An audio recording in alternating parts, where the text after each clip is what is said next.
Hello diggers, welcome back to the channel. It's been quite a while since the last one again, but I've been really busy trying to get the plot up to scratch and get everything planted before the end of July. So there's been a few changes down at the plot since my last video.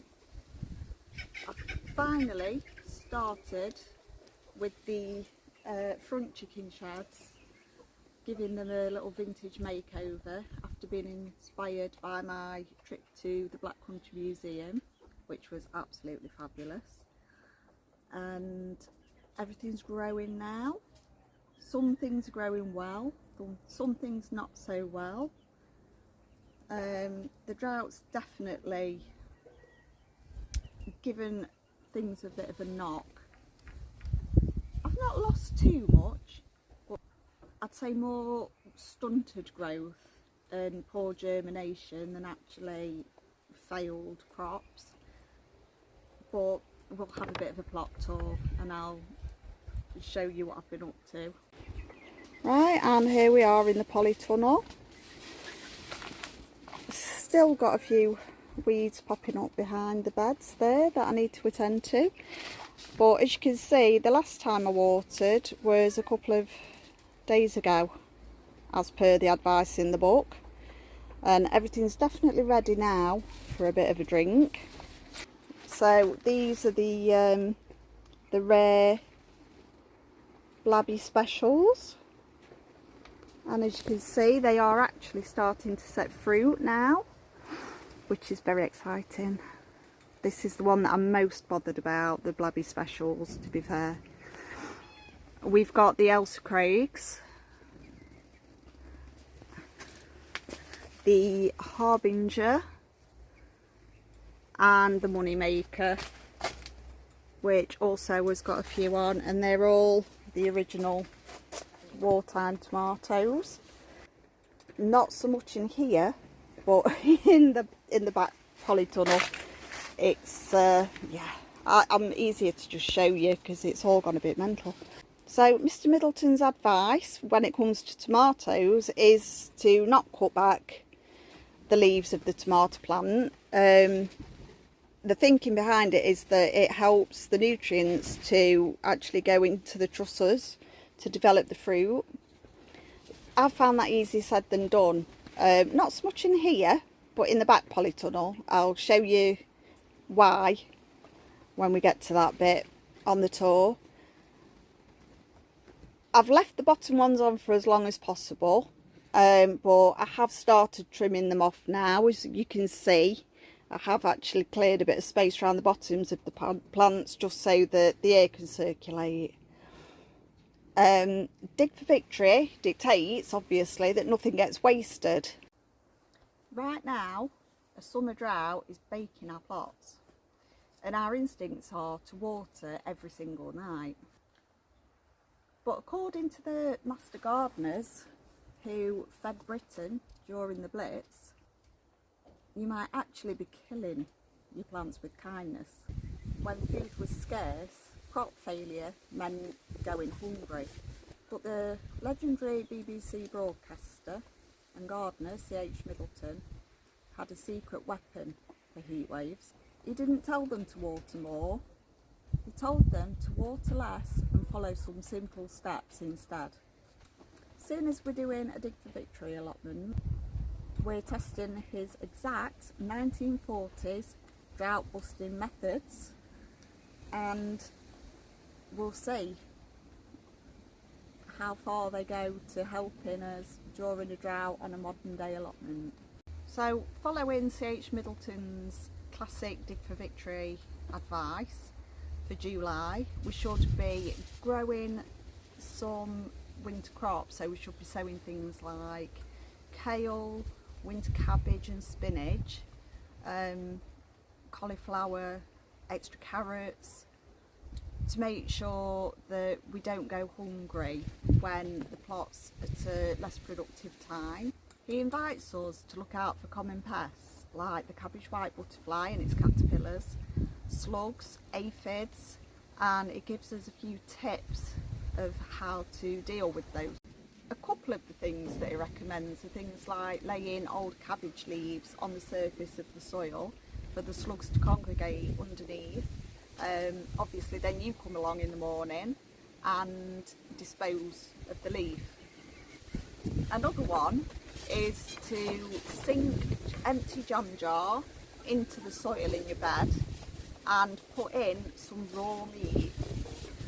Now, I'm not keen on that idea. I don't think I'll be trying that one. I'd rather make a beer trap, personally. But yeah, apparently a little bit of raw meat just popped into the jar will attract the nasties, and then in the morning you just pick out the jar, empty it out elsewhere, replace the jar and replace the bait. Middleton was also infamous for telling people to stop obsessing over the watering cans. His thinking was that frequent and light waterings just baked the earth and turned it into like a crust, which then made it harder for the water to actually soak in. So instead he urged gardeners to conserve moisture by hoeing the soil to break up the capillary action and suppress weeds rather than relying solely on surface watering. When you give your plants a quick splash every evening, you're only dampening the top half of the soil, and in turn this tricks the plant's roots into growing upwards to get a drink, and then the next day when the sun comes out, the heat actually bakes those shallow roots, and then your plant suffers for it. It either wilts, it dies. I can see the logic in that. So instead he advised to use the dry hoeing method and give your crops just a massive heavy soaking once or twice a week, which forces the roots to dive deep into the cooler damp soil and search for that water, which then makes them better able to cope in the hot weather. In the 1940s, plastic water butts like we use today didn't exist. So in a bid to catch every precious drop of summer rain or early morning dew,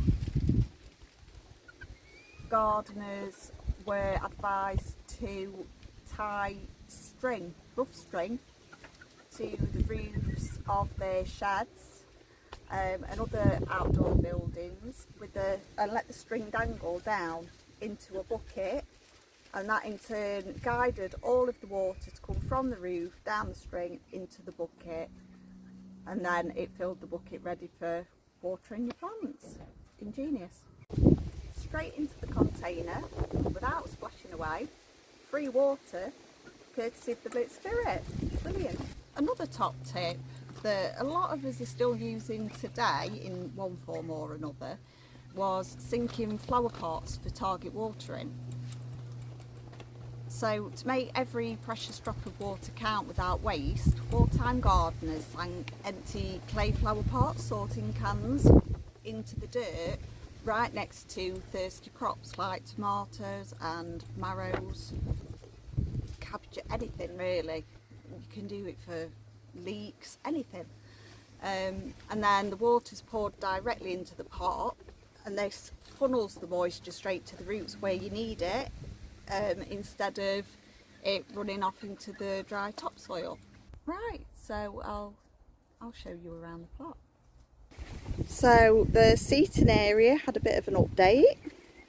I actually got myself a bargain swing seat so that I'd got somewhere to sit and relax, and I could be in the shade. And the runner beans, I forgot to mention those. The runner beans doing really good. The White Lady and Scarlet Emperor starting to do their thing now. So we'll start the tour from the gate, and we've got the strange area that's on the old border of the path from the wall, and it's actually looking really pretty. Things are starting to flower, as you can see. We've got some gorgeous gladioli there. Yellow. I thought they were going to be pink, but they've come out yellow, but I think they actually look really nice, so I'm really happy. We've got a few cosmos just starting to flower. The sweet peas still, yeah, rubbish, absolutely rubbish this year. I've had, out of 30 seeds that I sowed for the sunflowers and nurtured in the greenhouse, I've only had a very small number that have done anything. I mean, these are teeny. The seed I got from Ali at my rusty garden, absolutely wonderful seed, nothing wrong with the seed, it's just the weather, it's the drought. So that's the herb and wildflower pollinator border at the side of the polytunnel. As you can see, the herb circle still struggling. The only thing that seems to like it in there is calendula, but there are a few bits. There's a lavender in there that's actually alright. The catmint looks like it's dying, and the peter. I've got a little thyme in that corner there, that's okay.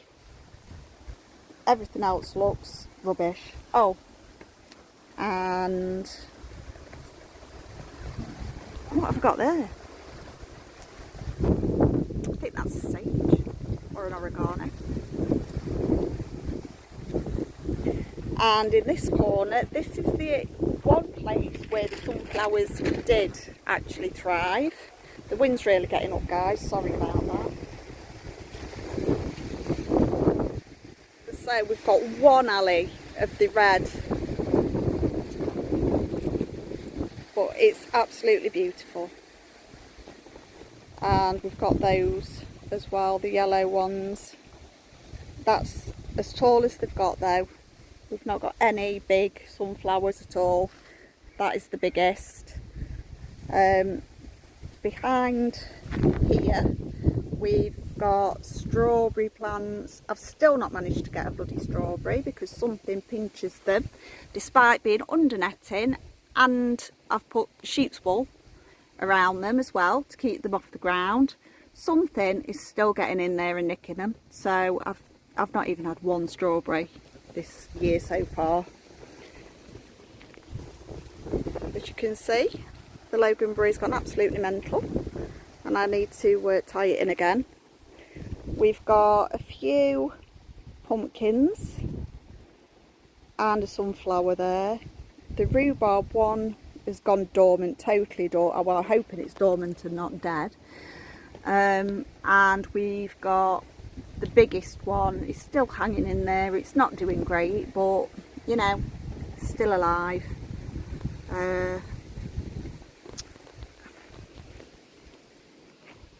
These were the onion beds. I harvested the onions and they're in the back greenhouse drying. So I popped the cabbages that I'd sown in that bed now, and something's definitely been nibbling at them even though they're under the cloche. So I'm gonna have to investigate that, I think, see what's going on there. And the second onion bed is now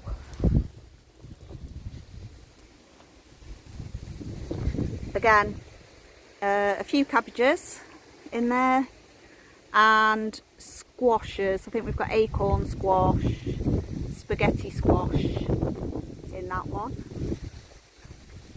possibly a courgette. I think I popped it. Oh, and there is actually a fruit developing in there. Yay, not noticed you. Fabulous. This bed, I'm thinking we're suffering the same fate as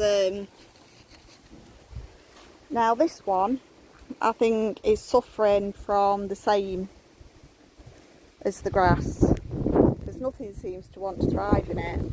It was the bed that I was keeping for seeds, saving seed, but I decided to whack some spring onions and some more beetroot in there, which, yeah, there's a couple, but basically it's not done well, it's not thriving, and I think I'm just going to have to rethink the whole situation. What is doing what? Hi girls! Hi girlies! Oh bless. Girls coming to be nosy. I've put up my bunting to scare off the birds as well as the flags. And what is doing well is the carrot bed. There's still a few onions in there that I've not harvested. I will be doing that soon. The carrots are doing absolutely fantastically. In fact, there's a few that are ready to be harvested there, if you can see. They're breaking free. They're absolutely breaking free. Look at that for an onion. I've got turnips in there. We've got some turnips. The swede that I sowed did not germinate, nor did the purple carrot. For some reason that never came up. The parsnips, they also never came up. Germination is just being, I don't know what's happening, it's just so random. And loads more carrot. These were the Nance, I think they were, that we sowed back in, was it April? A couple of Livingston daisies coming up under there, and the cosmos is absolutely huge but yet to flower. We've got a couple of sweet peas in there, still desperately trying to do something. I have been taking the pods off, but it is a bit of a non-event this year with the sweet peas, unfortunately. The fruit, again, not doing that much, to be fair. It's it all needs weeding again now. More, this looks absolutely diabolical, this corner, but this is more squashes in this patch here, and I'm about to bark it. So if you'll excuse the cardboard, that's why, because I'm going to put some bark down around the actual plants themselves.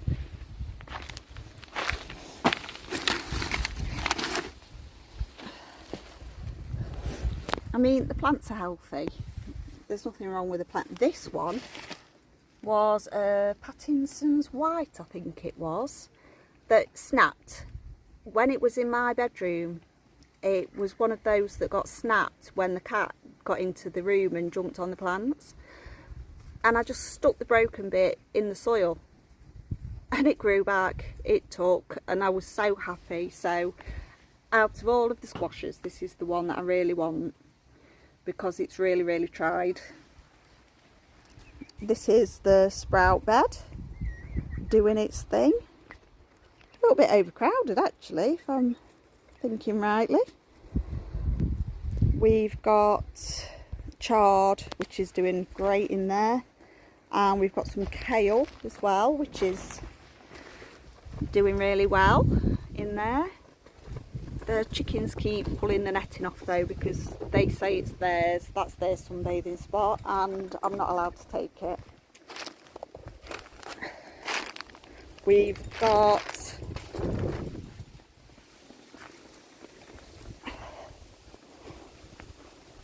a beautiful little dahlia there, popping its face up. There are other dahlias in the bed that I'd planted. Oh, there's another cosmos. There are others that I planted, but yet to flower. But I'm sure when they do, they'll be absolutely lovely.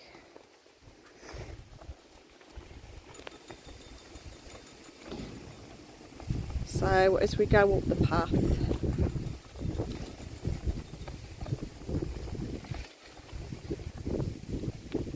you can see the the revamped shed up there by the water, but to the seating area that I created that you saw last time. So there's been a few developments with that. I decided to treat myself to a swing seat because there is absolutely no shade on this plot, and I needed somewhere where I could just sit and get cool, and that's what I went for. And I really like it, it's really cheerful, and it goes with the calendula as well. A few more sunflowers, Ali. These were the dwarf ones. One of them's gone a bit haywire there, not doing too well, but the others are going to come good, most definitely. We've got the broccoli, the purple sprouting broccoli and cauliflower in this bed. I can't remember the name of it, something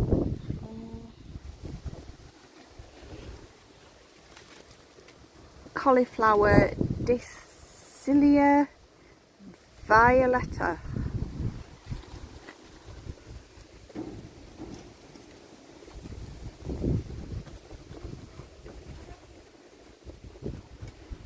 Things that still haven't gone in.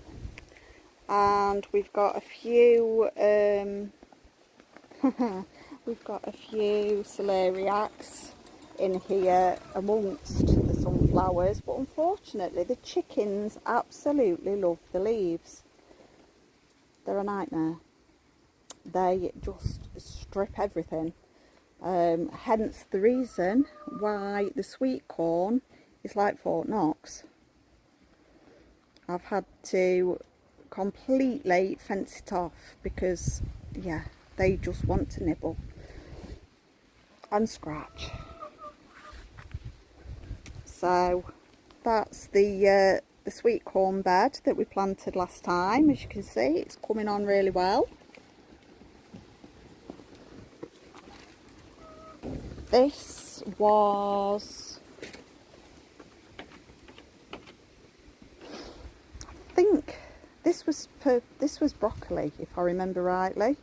This is the broccoli bed. A couple of the onions got left in there as well that I need to attend to, get those out. There's some lettuce in this bed as well, actually, thinking about it. So there's the bunting on the trellis.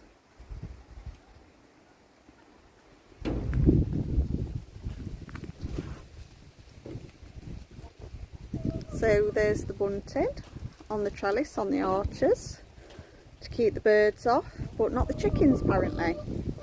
Absolutely gorgeous black-eyed Susan there, Rebecca.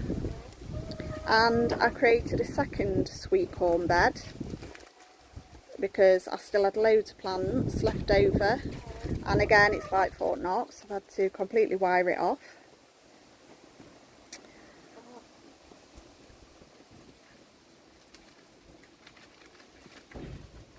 My lettuce and spring onions this year have been diabolical. I don't know why, I've got no clue what's happening with those, but they're just refusing to come good for me. Is anybody else having the same problem?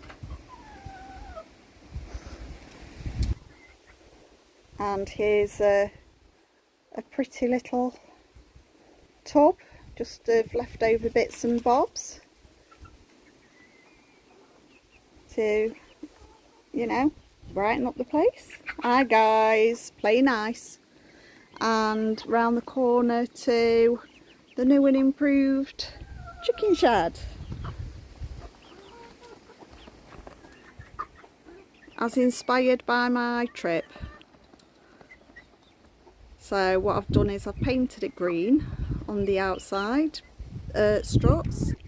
I've put up my bunting and I've added a few signs because I was absolutely in awe of the shop fronts, the displays, and I just wanted to bring a little bit of it back home. So this is what we've got so far. This one I've not started yet. That's the next one to get done. But yeah, I think it looks really nice. Really like the vintage shed.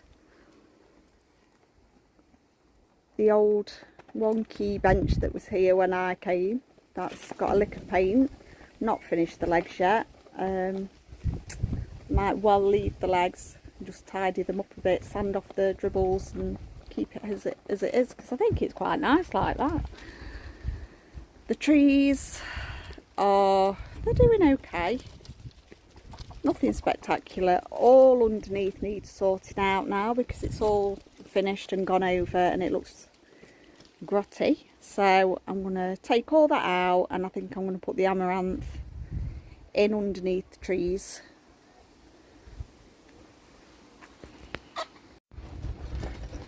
This is the onion harvest. It's not the best onion harvest, but it's definitely not the worst. And the peas were absolute rubbish. So rather than eating them, we decided to dry them and save them for planting for next year. Now, I don't think I did ever get round to showing you me put the potatoes in. I did do it, but as you can see, it's an unmitigated disaster. The drought has absolutely annihilated. And I don't think the stones are helping matters, because, yeah, just look. So, I'm not expecting great things from the potatoes. And this was the bonus ball. This is the back green polytunnel that I'd had tomatoes in last year and cucumbers. Now this year I'd left it, I'd been too busy, I left it feral. Decided to just nip in the other day to look for the spade. Lo and behold, it's absolutely full of fabulous healthy tomato plants. Never seen a drop of water from a watering can or a hose. And look, it's absolutely gone mad. There's also a, whatever this is, because I didn't put it in, so it's something that a critter's left for me. I'm thinking it's probably a pumpkin. Whatever it is, it's healthy. And the grape as well. I think this one was the white grape, which I thought was a goner, but apparently it's not. It's alive and kicking, and it's living its best life in the back polytunnel. But yeah, can you see the trusses on this? Now, Mr. Middleton would be horrified and overjoyed it all in one go, because I've not pulled the leaves off, but I've also not tied them up or anything, because there was I didn't even know they were here. It's a right mess. It really is a mess, but it started, so it'll finish. And to be fair, it's doing better than the ones that I've mollycoddled.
And one of the signs is actually my down at the old Lottie.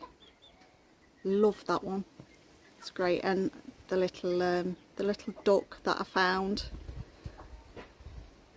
in the soil is back on the door. I think that it belongs there.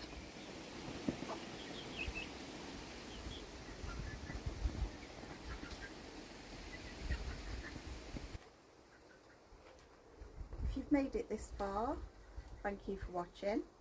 If you're interested, I'll tack the footage that I took at the Black Country Living Museum and the Dig for Victory Gardens there onto the end of the video. Thanks for watching. Bye bye. Also, during my trip away, I came back with a few bits and bobs of retro loveliness. So we've got an old style ration book, which,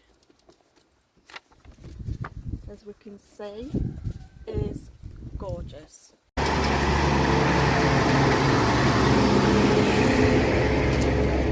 That must be a very cool job. I'd love to drive that bus. Another garden. It's all about the gardens.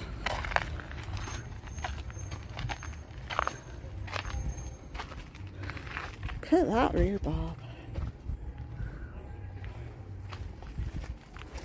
Beans are doing well in the Victory Garden.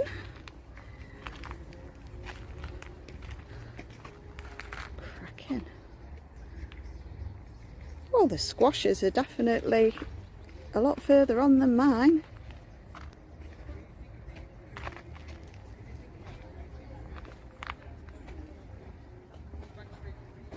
Some chard. It loops all the way around the house now. Does it?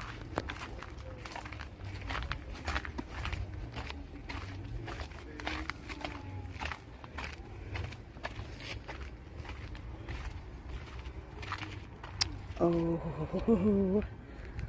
oh. Oh,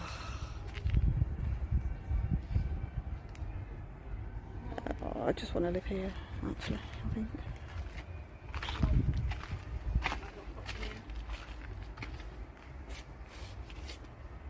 What's it? What's this? Oh! Oh, mango. Oh, wow. Look at this beauty.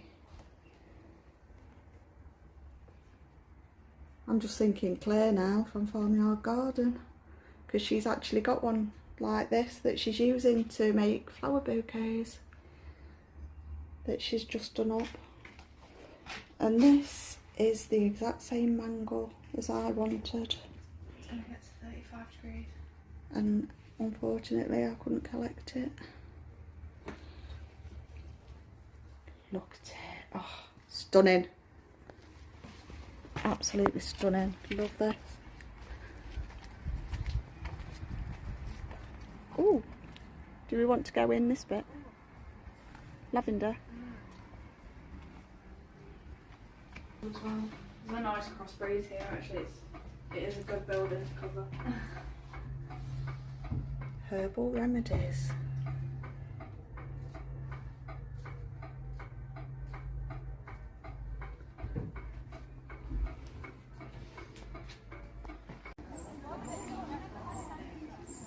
So this is one of the back gardens, all laid out for Dig for Victory.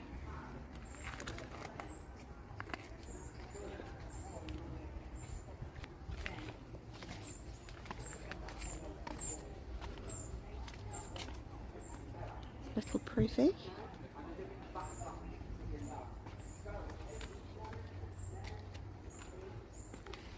I'm not sure what that'd be. Would it be for coal, maybe?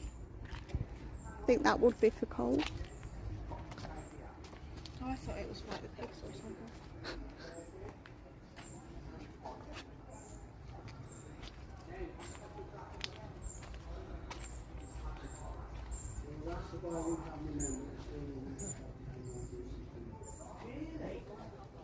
I think I need to live at this place. It's amazing. Okay, so what have you done? Moved it brick by brick? Yes, we moved it by brick between 1988 and 1990. I'd live here. I know it says Louisiana, but they would pretty much want to rent a house. Yeah, yeah, definitely.